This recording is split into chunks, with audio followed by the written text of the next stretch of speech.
결혼을 결심했을 때 나는 28이었다. 그때 내가 받은 건 축하가 아니라 경고였다. 어머니부터 시작해서 이모, 친구들, 심지어 오래 알고 지낸 동네 언니까지 모두가 입을 모아 말했다. 안 된다고. 그 남자와는 절대로 안 된다고. 처음엔 농담인 줄 알았다. 하지만 어머니의 표정이 심상치 않았다.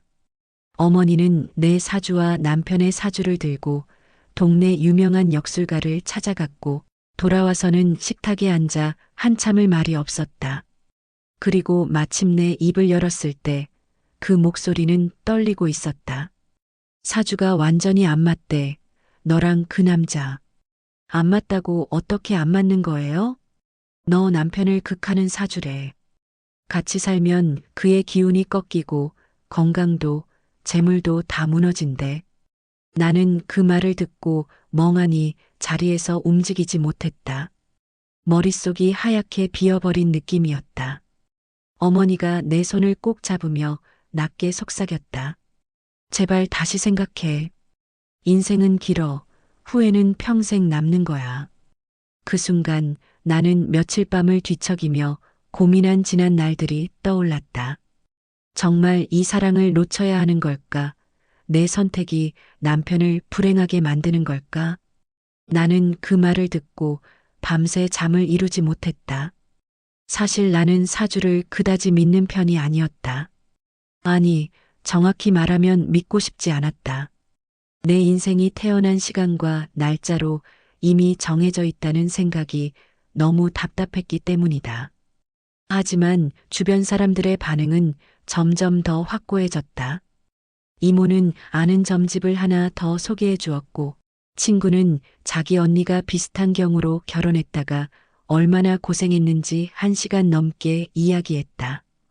불안은 조금씩 커졌다.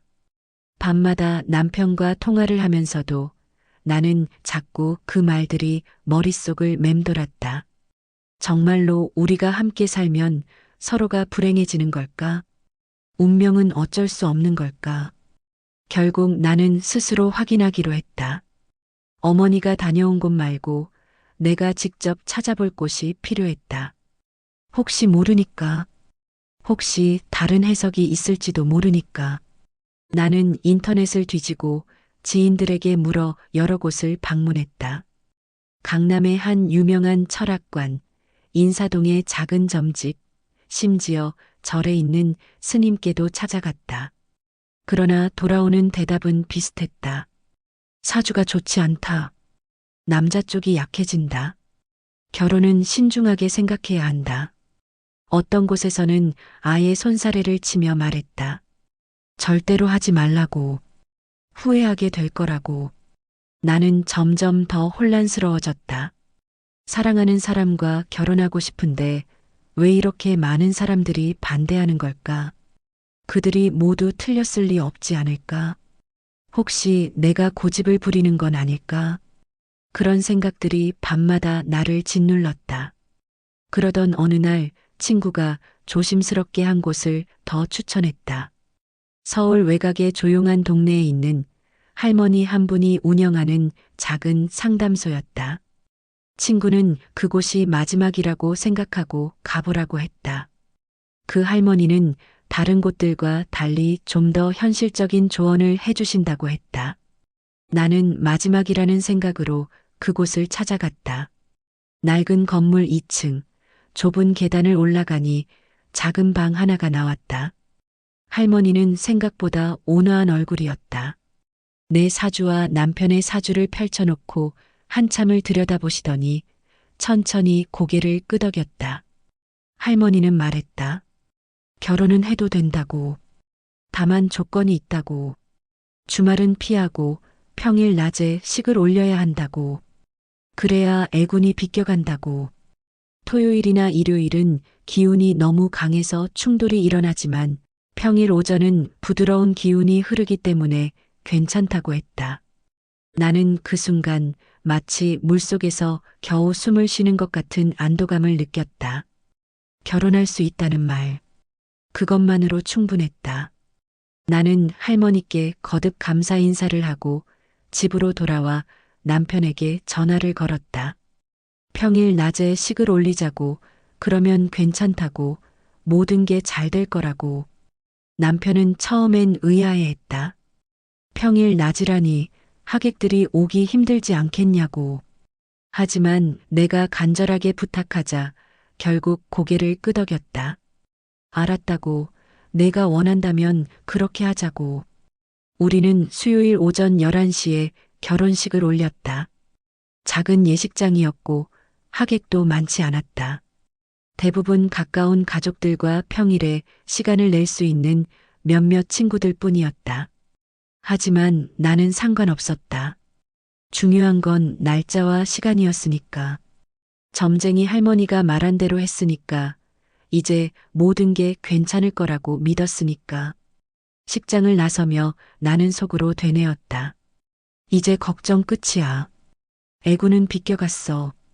우리는 잘 살 수 있어. 신혼생활은 생각보다 순탄하지 않았다. 결혼한 지 석 달 만에 남편이 다니던 회사가 구조조정을 단행했다. 남편은 갑자기 일자리를 잃었다. 우리는 당황했지만 곧 새 직장을 구할 수 있을 거라고 생각했다. 하지만 현실은 달랐다. 면접을 보러 다니던 남편은 번번이 떨어졌고 2달, 3달이 지나도 소식이 없었다. 나는 파트타임 일을 풀타임으로 늘렸다. 생활비를 벌어야 했으니까. 남편은 점점 무기력해졌다. 아침에 일어나도 멍하니 앉아있는 시간이 많아졌고 밤에는 술을 마시기 시작했다. 많이는 아니었지만 예전에 없던 습관이었다. 그때 나는 처음으로 생각했다. 사주가 맞는 건가? 결혼하고 나서 남편의 운이 꺾인 건가? 6개월 만에 남편은 겨우 작은 회사에 취직했다. 하지만 급여는 이전 회사의 절반 수준이었다. 우리는 더 작은 집으로 이사했고 생활비를 아끼기 시작했다. 외식은 사치가 됐고 친구들과의 만남도 뜸해졌다. 그리고 1년쯤 지났을 때 남편의 건강에 이상이 생겼다. 처음엔 가벼운 복통이었다. 피곤해서 그런 거겠지. 우리는 대수롭지 않게 여겼다. 하지만 통증은 계속되었고 결국 병원에 갔을 때 의사는 심각한 표정으로 정밀 검사를 권했다. 검사 결과는 충격적이었다. 신장에 문제가 생긴 거였다. 의사는 한쪽 신장을 제거해야 한다고 했다. 빨리 수술하지 않으면 더 위험해질 수 있다고 했다. 나는 그 말을 듣는 순간 온몸이 얼어붙는 것 같았다. 수술은 성공적이었다. 남편은 회복했고 일상으로 돌아왔다. 하지만 예전과 같지는 않았다. 체력이 예전 같지 않았고 조금만 무리해도 쉽게 지쳤다. 회사에서도 업무를 제대로 소화하지 못했다. 결국 몇 개월 후 남편은 또다시 회사를 그만두게 됐다. 이번에는 건강상의 이유로 해고당한 거였다. 남편은 자괴감에 빠졌다. 나는 위로했지만 속으로는 무너지고 있었다. 어떻게 해야 하나? 이제 어떻게 살아야 하나? 그때 나는 임신 중이었다. 아이가 생긴 지 석 달째였다. 기쁨보다 걱정이 앞섰다. 이 상황에서 아이를 어떻게 키우지? 남편은 일자리가 없고 나 혼자 벌어서는 감당할 수 없는데. 남편은 다시 구직 활동을 시작했지만 건강 문제로 인해 더욱 어려웠다. 고용주들은 신장이 하나뿐이라는 사실을 알면 꺼렸다. 산재 위험, 건강보험 부담, 여러 이유로 거절당했다. 결국 남편은 일용직으로 전락했다. 건설 현장에서 간단한 일을 맡았지만 오래 버티지 못했다. 몸이 따라주지 않았다. 한 달에 보름 일하면 다행이었다. 나는 모든 걸 혼자 감당해야 했다. 임신 중에도 일을 멈출 수 없었다. 배가 불러오는데도 출퇴근을 했고 저녁에는 집안일을 했다. 남편은 미안해했지만 그게 전부였다. 실질적인 도움은 없었다. 아이가 태어났을 때 나는 출산 휴가도 제대로 쓰지 못했다. 한 달 만에 복귀해야 했다. 돈이 필요했으니까. 아이는 시어머니께 맡겼고 나는 매일 아침 7시에 집을 나섰다. 아이 얼굴을 보는 건 밤늦게 돌아왔을 때뿐이었다. 남편은 집에 있었지만 육아에는 거의 참여하지 못했다. 체력이 따라주지 않았다. 아이를 안고 있다가도 금방 지쳐서 내려놓았고 밤에 아이가 울어도 일어나지 못했다. 나는 낮에 일하고 밤에는 아이를 돌봤다. 잠은 하루에 3시간도 못 잤다. 동네 사람들은 우리를 불쌍하게 봤다. 저 집은 왜 저렇게 안 되냐고, 젊은 사람들이 참 고생한다고. 나는 그 시선이 싫었지만 어쩔 수 없었다. 실제로 우리는 고생하고 있었으니까. 친구들과의 관계도 멀어졌다. 만날 여유도, 마음의 여유도 없었다. 친구들은 여행 이야기, 맛집 이야기를 했지만 나는 그런 이야기에 끼어들 수 없었다. 점점 모임에 나가지 않게 됐고 연락도 뜸해졌다. 사주가 맞았던 거구나. 여자가 남자를 극한다고 했던 그 말. 남편의 기운이 꺾인다고 했던 그 경고. 결국 그게 현실이 된 거구나. 나는 스스로를 자책했다. 내가 고집을 부려서 결혼했기 때문에 남편이 이렇게 된 거라고. 평일 낮에 식을 올렸어도 소용없었던 거라고. 그 믿음은 점점 더 깊어졌다. 나는 모든 힘든 일을 운명으로 받아들였다. 남편이 실직할 때마다, 아플 때마다, 빚이 늘어날 때마다 나는 한숨을 쉬며 말했다. 역시 우리 사주가 그런 거야. 원래 이렇게 살게 되어 있었던 거야. 점쟁이들이 다 맞았어. 나는 운명에 순응하는 것이 유일한 방법이라고 생각했다.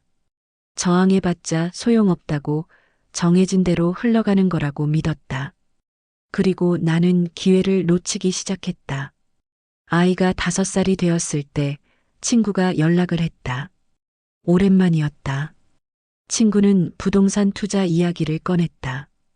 지금 어느 지역이 개발된다고 아파트를 하나 사두면 좋겠다고 가격이 오를 게 분명하다고 했다. 나는 귀가 솔깃했다. 우리에게 정말 필요한 게 돈이었으니까. 하지만 곧 고개를 저었다. 투자할 돈을 마련하는 것이 까마득했지만 그보다 더 큰 이유가 있었다. 우리 부부에게는 재물운이 없다고 어느 점쟁이가 말했던 게 기억났다. 재물을 쫓으면 오히려 더 큰 화를 입는다고 했다. 나는 친구에게 말했다. 괜찮다고, 우리는 그런 거 안 맞는다고. 친구는 아쉬워했지만 더 이상 권하지 않았다. 2년 후 그 부동산은 가격이 3배로 뛰었다. 친구는 큰 돈을 벌었고 집도 새로 샀다. 나는 그 소식을 듣고 며칠 동안 잠을 이루지 못했다. 만약 그때 투자했다면 우리 인생이 달라졌을까? 빚을 갚고 아이한테 더 나은 환경을 줄 수 있었을까? 하지만 나는 곧 스스로를 다독였다. 아니야, 나한테는 그런 운이 없어. 만약 했다면 오히려 망했을 거야. 사주가 그렇잖아. 재물운이 없는데 욕심 부리면 안 돼. 직장에서 승진 기회가 왔을 때도 마찬가지였다. 나는 오랜 시간 성실하게 일했고 상사는 내 능력을 인정했다. 새로운 프로젝트 팀장을 맡아보지 않겠냐고 제안했다. 급여도 오르고 위치도 달라진다고 했다. 하지만 그건 더 많은 책임과 스트레스를 의미했다. 나는 이미 지쳐 있었다. 집에서도 회사에서도. 게다가 예전에 본 사주에서 역술가가 말했다. 이 사람은 평탄한 삶을 사는 게 맞다고. 너무 높이 올라가려 하면 넘어진다고. 분수를 지켜야 한다고. 나는 거절했다. 상사는 놀라워했고 아쉬워했다. 하지만 나는 확신했다. 이게 맞는 거라고. 내 운명은 이런 거라고. 무리하면 안 되는 거라고. 그 자리는 동료에게 돌아갔다. 그 동료는 승승장구했고 몇 년 후 임원이 됐다. 나는 여전히 같은 자리에 있었다. 가끔 후회가 밀려왔지만 나는 애써 무시했다. 이게 내 운명이니까. 어쩔 수 없는 거니까. 세월은 그렇게 흘렀다. 아이는 자랐고 우리는 여전히 빠듯하게 살았다. 남편은 건강을 간신히 유지하며 불안정한 일을 전전했다. 나는 두세 군데 일을 병행하며 생계를 책임졌다. 살림이 조금씩 나아졌지만 빠듯한 것은 여전했다.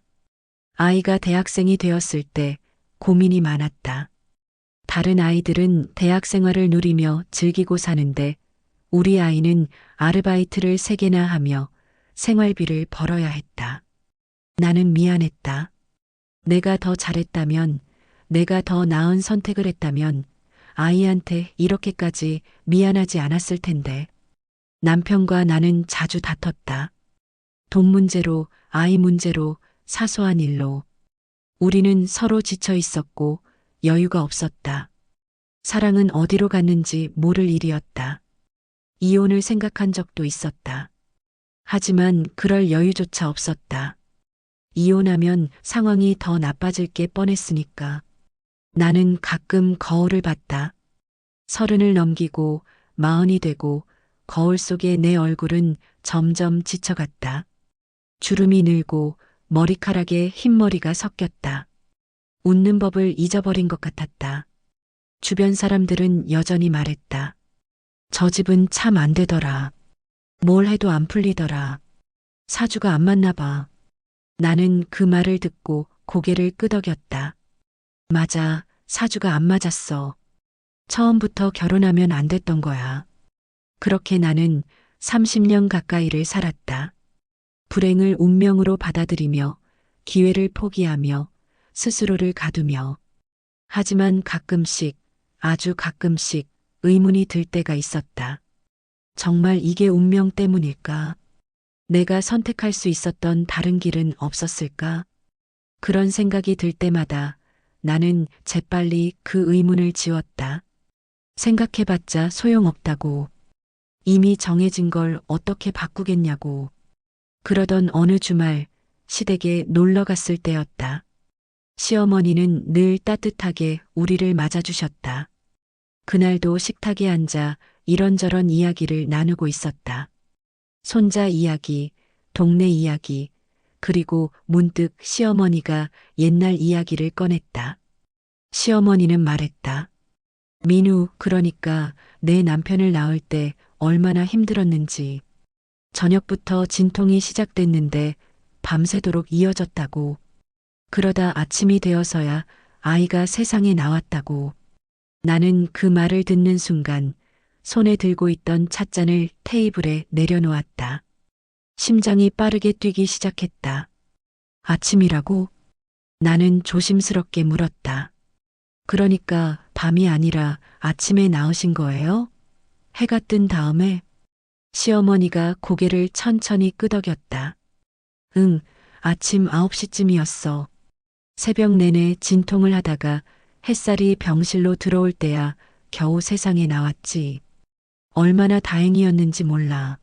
나는 그 자리에 굳어버렸다. 머릿속이 하얗게 변했다. 내가 알고 있던 남편의 출생 시간은 밤 9시였다. 결혼 전 남편이 자기 출생 시간을 그렇게 말했고 나는 그걸 믿고 모든 사주를 봤다. 수십 군데의 점집에서 수많은 역술가들이 그 시간을 기준으로 해석했다. 그리고 모두가 말했다. 사주가 좋지 않다고. 여자가 남자를 극한다고. 하지만 실제 출생 시간은 아침 9시였다. 12시간이나 차이가 났다. 사주에서 12시간은 완전히 다른 해석을 의미한다. 밤과 낮이 바뀌면 사주 전체가 달라진다. 그 순간 30년 가까이 내 인생을 지배해온 모든 것이 한꺼번에 무너졌다. 내가 믿었던 운명, 내가 따랐던 조언들, 내가 포기했던 기회들, 그 모든 게 잘못된 정보를 바탕으로 한 것이었다. 나는 아무 말도 할 수 없었다. 시어머니는 계속 이야기하고 있었지만 나는 더 이상 듣지 못했다. 귀에서 윙윙거리는 소리만 들렸다. 집에 돌아온 후 나는 오래 앉아 있었다. 남편은 옆에서 무슨 일이냐고 물었지만 나는 대답하지 못했다. 어떻게 설명해야 할지 몰랐다. 그날 밤 나는 혼자 방에 앉아 지난 시간들을 떠올렸다.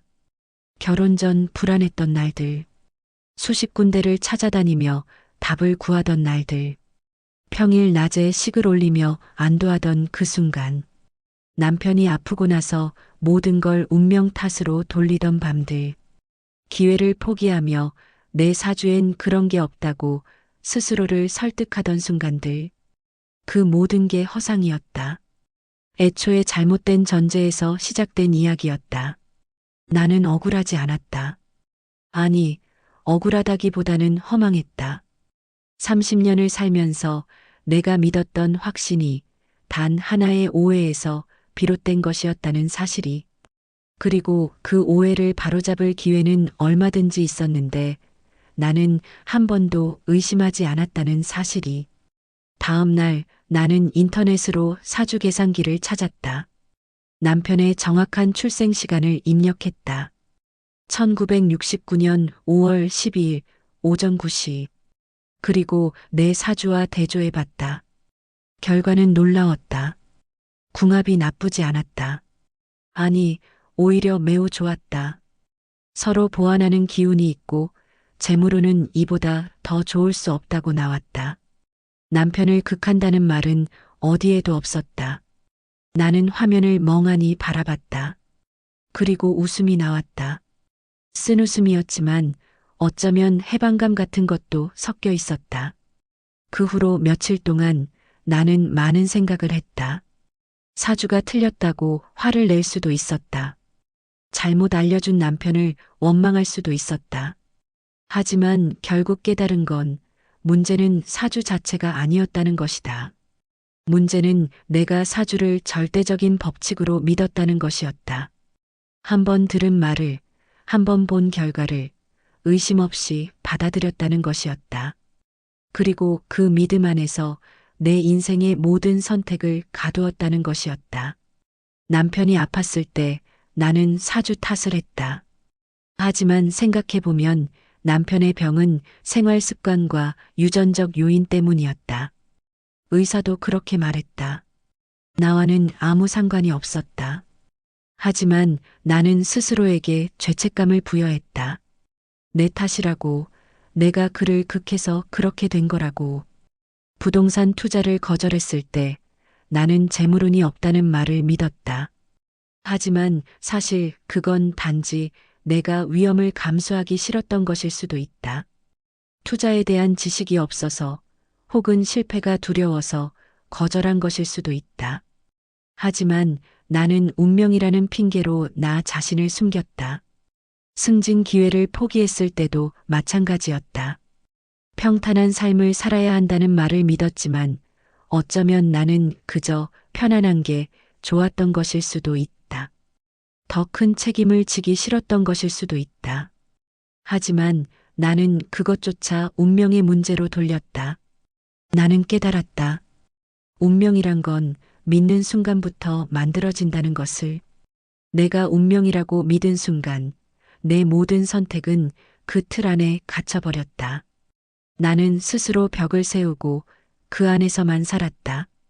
그리고 그건 사주의 문제가 아니었다. 내 문제였다. 한 달쯤 지난 후 나는 남편에게 모든 걸 이야기했다. 출생 시간이 틀렸던 것. 그래서 30년 가까이 잘못된 사주를 믿고 살았던 것. 그리고 그 때문에 얼마나 많은 것들을 포기했는지. 남편은 미안해했다. 자기가 제대로 확인하지 않아서 그렇게 됐다고. 하지만 나는 고개를 저었다. 내 잘못이 아니라고. 이건 내가 선택한 거라고. 남편은 조용히 내 손을 잡았다. 그리고 물었다. 그럼 이제 어떻게 할 거냐고. 나는 잠시 생각하다가 대답했다. 이제부터는 내가 직접 선택하겠다고. 운명에게 묻지 않고 내 마음에 묻겠다고. 그리고 실패하면 그것도 내 몫으로 받아들이겠다고. 그 후로 나는 조금씩 변했다. 작은 것부터 시작했다. 늘 하던 대로 하지 않고 새로운 걸 시도해봤다. 무서웠지만 동시에 자유로웠다. 이제 더 이상 운명이라는 틀에 갇혀있지 않아도 됐으니까. 몇 년이 흐른 지금 나는 여전히 평범하게 산다. 크게 성공한 것도 큰 부를 이룬 것도 아니다. 하지만 예전과 다른 게 하나 있다면 이제는 내가 선택한다는 것이다. 운명이 아니라 내가. 어쩌면 사주는 맞았을 수도 있다. 통계적으로 어떤 패턴으로 누군가에게는 들어맞는 이야기일 수도 있다. 하지만 그게 절대적인 법칙은 아니다. 그걸 어떻게 받아들이고 어떻게 살아가느냐는 결국 우리의 몫이다. 운명은 정해진 게 아니다. 믿는 순간부터 만들어지는 것이다. 그리고 나는 이제 내 운명을 스스로 쓰기로 했다. 그 깨달음은 마음속 깊이 파고들었다. 지난 30년 동안 나는 다른 사람의 말과 잘못된 정보에 얽매여 수많은 선택을 포기했다. 하지만 이제는 다르다. 더 이상 누군가의 해석에 내 삶을 맡기지 않는다. 내 마음이 결정하는 길을 따라가겠다고 나는 스스로에게 약속했다. 물론 두려움은 여전히 남아있다. 실패할 수도 실수할 수도 있다. 하지만 이제는 그것조차 받아들일 준비가 되어 있다. 운명이 아니라 내가 만든 결과일 뿐이니까. 나는 조용히 숨을 고르고 눈을 감았다가 다시 떴다. 세상은 그대로지만 내 안의 시선은 달라져 있었다. 더 이상 운명을 기다리지 않고 스스로 운명을 써내려가는 삶. 그리고 나는 미소 지었다. 이제 남은 시간은 내가 쓸 이야기로 가득 채워질 것이다. 이 이야기가 마음에 닿았다면 구독과 좋아요 눌러주세요. 여러분의 응원은 큰 힘이 됩니다.